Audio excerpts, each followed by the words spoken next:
everyone, my name is Shelby and this is the YouTube series where I reveal what's inside these mystery pottery molds I found on Gumtree. Welcome to part 17. This mold has 3 holes, so it's got a larger one and 2 smaller ones. Inspecting the outside of the mold, this one's actually really clearly labelled. So it's by Duncan Ceramics, made in 1995, and it actually details that it's an oversized sunflower mug with a rope handle. So it doesn't really leave much to the imagination. The only thing that I'm curious about is how oversized this mug is going to be. It also has on the top how much you need of the slip to pour it up. But opening it up, it's so detailed. It looks like it's going to be so lovely. That handle has some lines carved out for the excess clay and air to go so that it's nice and complete. But yeah, I'm just excited to see how oversized it really is. So I pop that together with a rubber band and start pouring it up. I'm really hoping that this will look really beautiful. I get lots of requests for sunflower item pieces that are inspired by the flower because so many people find it such a gorgeous flower to draw joy and happiness from. So given it is a mug as well, it's so versatile and functional. So I'm expecting it to be rather popular and I'm expecting to really fall in love with it. So I poured that one up. I did the mug part first, like the vessel part, and the handle part second. So when I tipped it out, I made sure to do it really slowly because I didn't want the bottom of the mug sort of suctioning up and coming away from the mold when I tipped it out.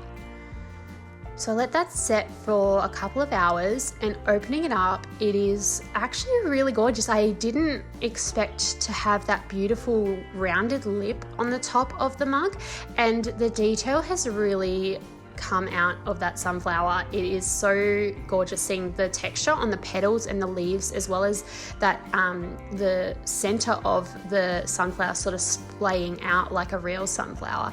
It's really lovely. So I pull the pieces out really gently. I had to make sure that I didn't let them set too much in the mold because you can leave them in the mold for too long, especially the pieces where you need to join pieces together.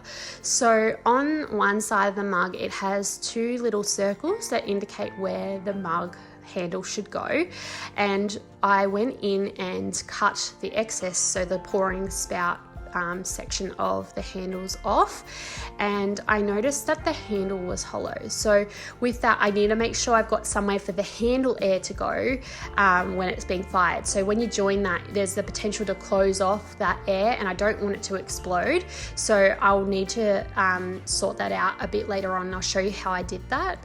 So I cut the pouring spout off the top of the mug as well, and I figure out which way I want the handle to go. So it just felt right to do it with the more curved end up the top because I feel like that's sort of where you hold it, and I wanted it to just feel really nice when you're sort of holding it in your hand.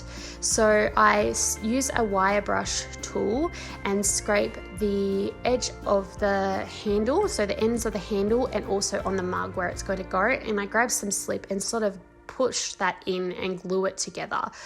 When I did this, I had to be really careful. You could see that the mug was starting to warp a little bit. So it's about putting enough pressure that you're joining the handle to the mug, but not too much that you're warping the circular shape.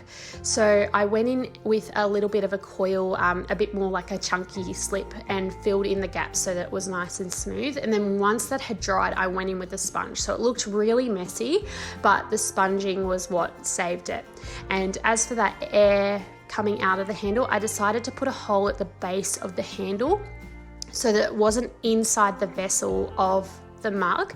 It had somewhere that the air could escape on the handle but didn't impact, I guess, like liquid going into it when you're actually using it, because if it has the hole inside the mug, liquid's still going to get into that handle and that could harbour bacteria. So doing it on the outside of the mug and doing it on the base of that handle, I hope I'm making this make sense, but doing it on the base of that handle meant that no food's going to go in there and the air can also escape from that hollow handle.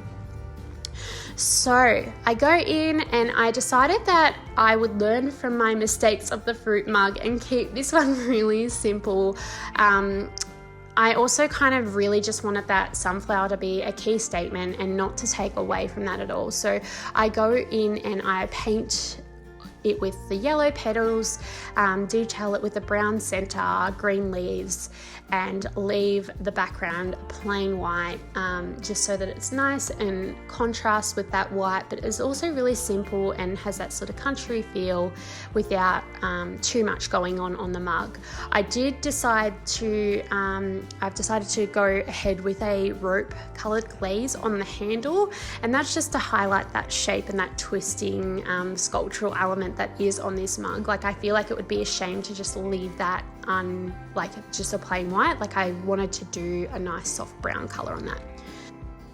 So with the painting, I add 3 coats every time. So I generally just show the first coat when I'm filming, and then I go back through, because you can kind of see that it gets a little bit patchy as it's drying. So the 3 coats just means that it'll be nice and vibrant.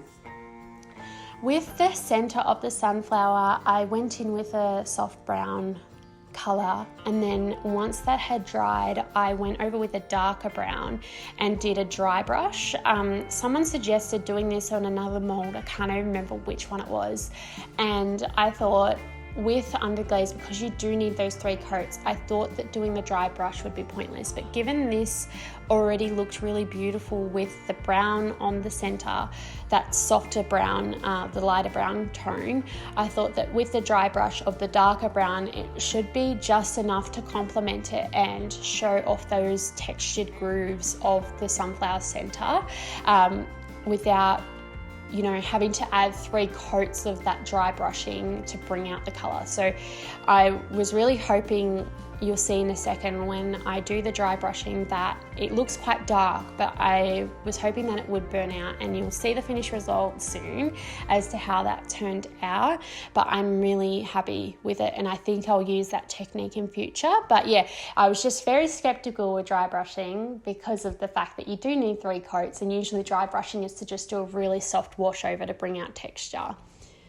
So just enjoy some painting footage. I'll let you know when that dry brushing comes on. I also added some details with a fine liner brush to the leaves to sort of enhance those veins on the leaves, as well as the petal texture and shape.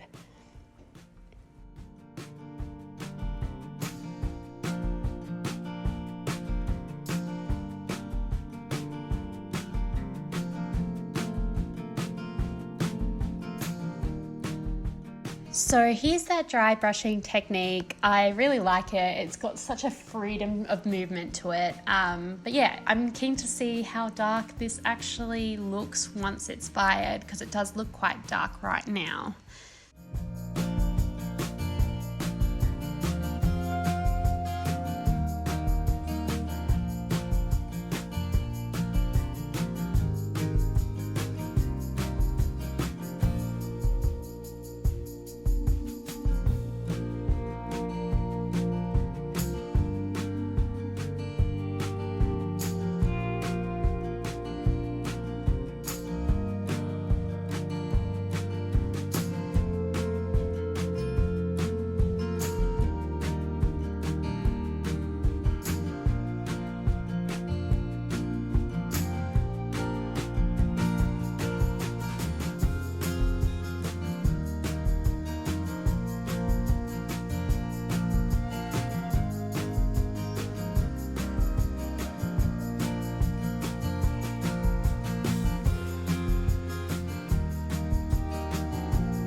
So I popped those ones in for a bisque fire so that the underglaze holds its position and doesn't smudge when I glaze it. And what I'm doing is clear glazing all of it, so giving it that glossy glass finish, and then adding a rope textured detailed glaze on the handle. So I'm glazing this one up because I want it to be nice and food safe and easy to clean. So with that gloss glass finish, it just makes it so protected and easy to wash up because the surface is so smooth.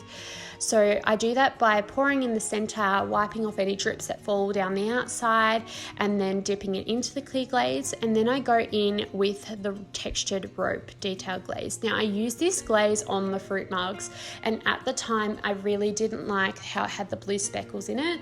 So I'm actually kind of counting on those blue speckles to come out again because I want it to complement with the blue tones in the green color of the leaves.